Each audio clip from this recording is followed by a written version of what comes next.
I want to tell you about one of my students. So, she is Korean American and her parents were born in Korea. She grew up hearing Korean every single day in her house, a lifetime of listening. And then 3 years of textbook on top of that. And still, she couldn't speak. Every time somebody spoke to her in Korean and waited for an answer, nothing really came out. 3 years of study, a lifetime of exposure, and still nothing. If you don't know me, my name is Seunghee. I've been teaching Korean for almost a decade, and this year I'm working with over 100 learners, helping them build the speaking side of their Korean, not just the understanding side.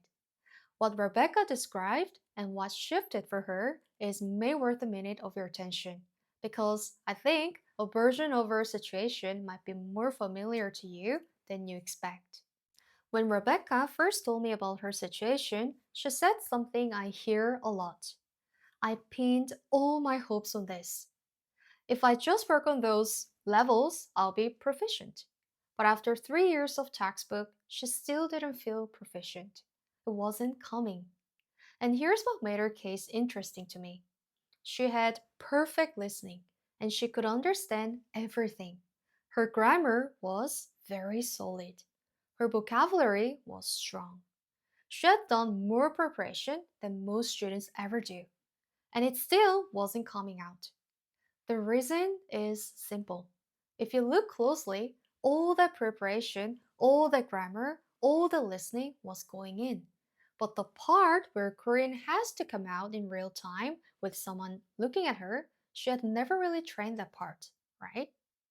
Think about how you answer a question in your own language with somebody you know. You don't build a sentence, it just comes because you've said versions of that sentence thousands of times and your mouth already knows the shape of it. Rebecca had a lifetime of Korean going in and almost no practice actually speaking it. She also told me something else. As a Korean American, there was always this quiet shame like, I should be able to speak better. This is my parents' language, and I still cannot do it. That shame makes it harder to practice because every attempt feels like it's measuring who you are, not just what you know. So today, I want to share with you a method that directly trains the part Rebecca was missing. Not more grammar, not more listening, something that puts your mouth in the situation at real speed before you have time to overthink it. You have already heard about shadowing, right? You find a short clip of a Korean person speaking naturally and you speak along at the same time. The first time you try it, it will feel strange, and your mouth will try to make sounds at a speed it has never moved before. And you'll miss things, and some of it will come out wrong.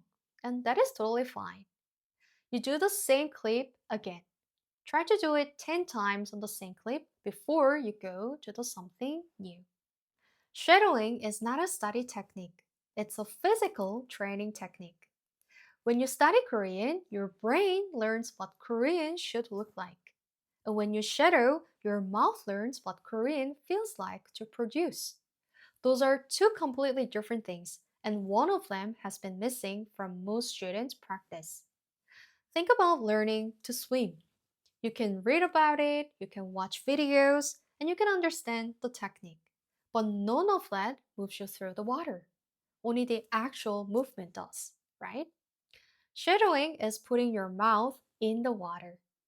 You're not thinking about grammar, you're just copying the sounds, the rhythms, the speed of a real Korean speaker in real time. And every time you do it, your mouth gets a little more familiar with how Korean feels to produce. After enough repetition, it starts to feel familiar when you speak on your own. Not because you thought about it, because your mouth has been there before.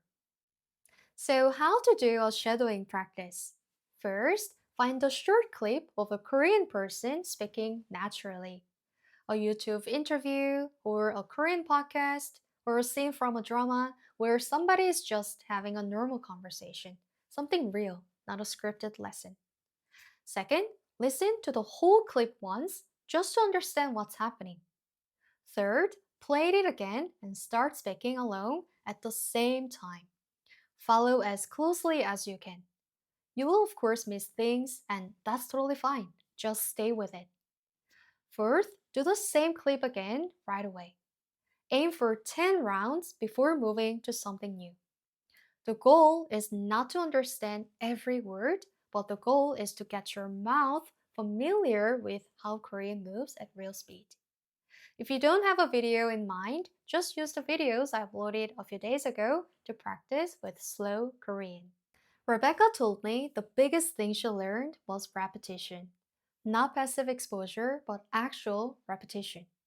The same words, the same phrases, the same feeling over and over until it starts to feel like muscle memory.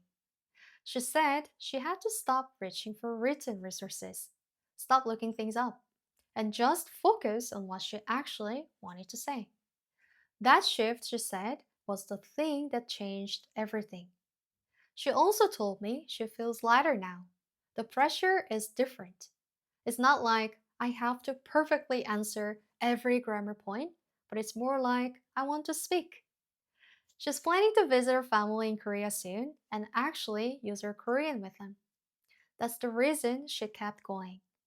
And having a real reason makes the repetition feel worth it. I cannot wait to hear how those conversations go. If you don't know what material to use for shadowing practice, I have everything ready for you in our community. We have speaking focused resources organized by level so you can start shadowing practice with content that is right one for you.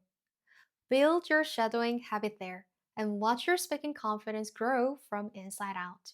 The link is in the description. I'll see you inside.